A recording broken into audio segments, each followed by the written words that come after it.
Good evening student, BK study point YouTube channel में आपका स्वागत है। अगर ये वीडियो आपको अच्छी लगी तो लाइक एंड सब्सक्राइब जरूर कीजिएगा। यहाँ मेरे कलेजे में जैसे कुछ हौड़ रहा है, इसका आशा स्पष्ट करें।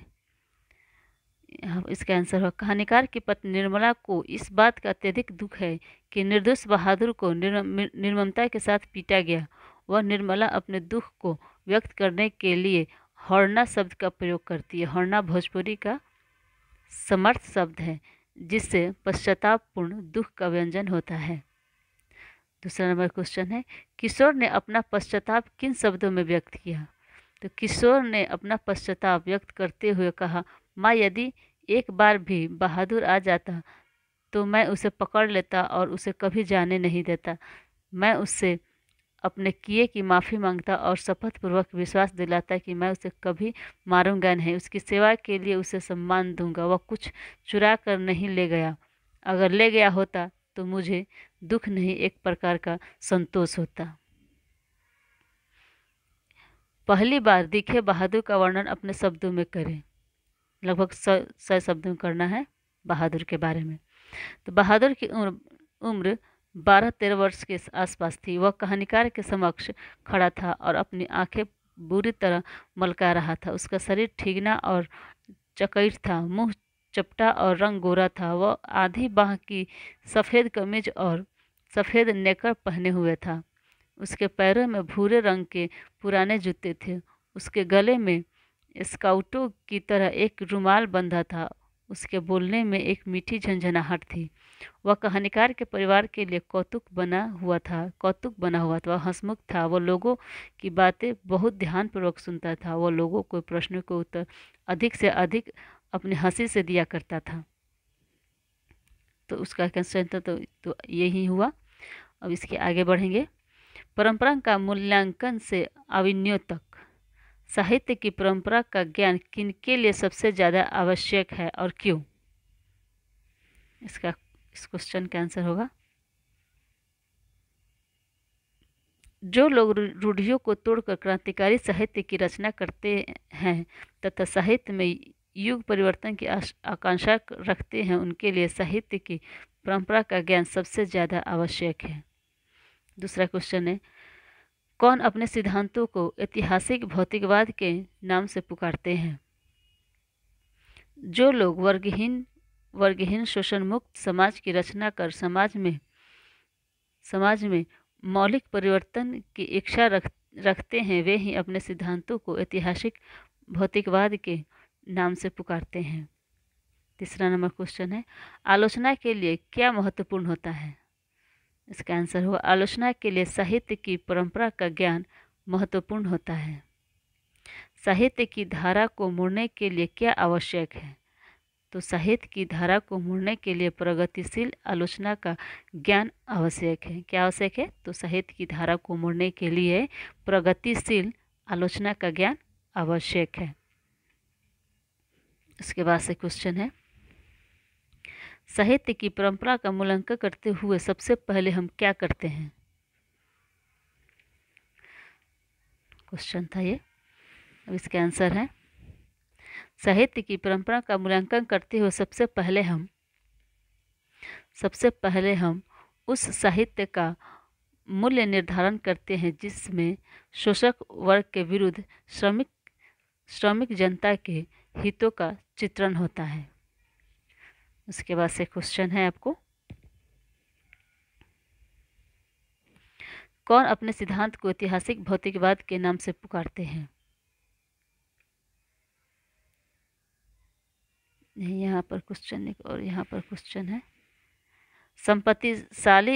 संपत्तिशाली वर्गों की देखरेख में रचे गए साहित्य के संबंध में लेखक रामविलास शर्मा ने क्या कहा? नहीं, हम साहित्य की परंपरा का मूल्यांकन करते हुए किस साहित्य पर ध्यान देते हैं?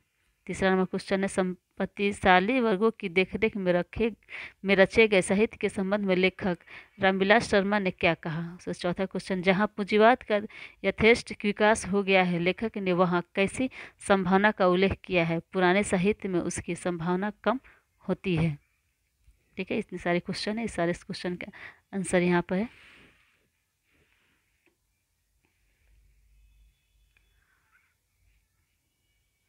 हम साहित्य की परंपरा का मूल्यांकन करते हुए उस साहित्य पर ध्यान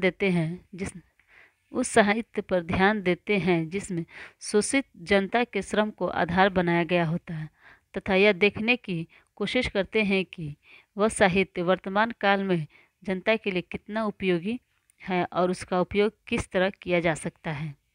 तीसरा क्वेश्चन का आंसर है संपत्तिशाली वर्गों की देखरेख में निर्मित साहित्य के संबंध में लेखक रामविलास शर्मा ने कहा कि वह उसके संपत्तिशाली वर्ग हित के प्रतिबिंबित करता है, लेकिन उसे भी यह परख कर देखना चाहिए कि यह अभ्युदयशील वर्ग का साहित्य है या ह्रासमान वर्ग का। जहाँ पूंजीवादी का यथेष्ट विकास हो गया है, वहाँ यही संभावना रहती है कि संपत्तिशाली वर्ग और निर्धन वर्ग एक दूसरे के सामने प्रबल विरोधी बनकर खड़े हैं। पुराने साहित्य में वर्ग हित के स्पष्ट टकराने की संभावना कम रहती है।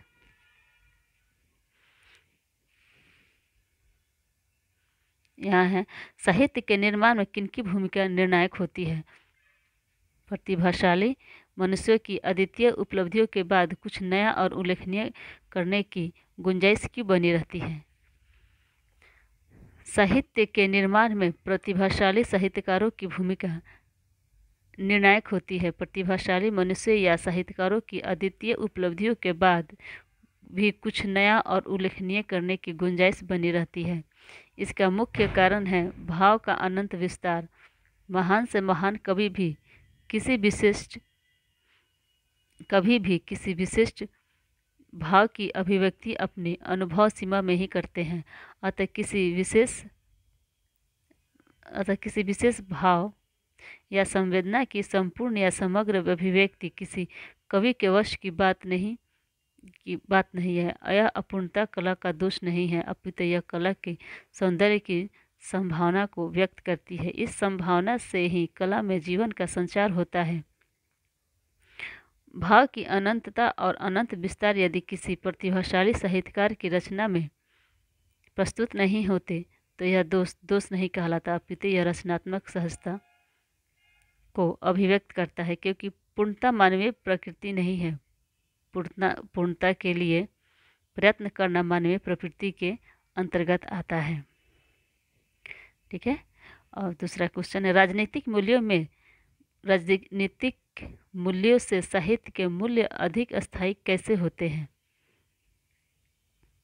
इसका आंसर होगा राजनीतिक मूल्यों से साहित्य के मूल्य अधिक स्थायी होते हैं। इसका मुख्य कारण है राजनीतिक मूल्य विचारों पर आधारित होते हैं और साहित्यिक मूल्य संवेदना और इंद्रिय बोधों पर निर्मित होते हैं। विचारों का स्वरूप परिस्थितियों और समय की मांग के अनुरूप बदलते रहते हैं, पर मानवीय संवेदनाओं के स्वरूप में एक प्रकार की अस्थायी चिरंतन्य होती है। प्रेम, कृपा आदि की संवेदना से मानव में भी प्रभावित होता है। इसका आधुनिकता ने संवेदनाओं की अनुभूति को विकृत नहीं किया है। राजनीति में सामंतवादी, पूंजीवादी, समाजवादी आदि विचारधाराएं आती रही है। इन वैचारिक धारणाओं के कारण राष्ट्रीय व्यवस्था में परिवर्तन आते रहे हैं। राजनीति में विचारों के प्रमुख होने से साहित्य की तरह का अस्तित्व नहीं होगा। साहित्य में हृदय का आवेग प्रमुख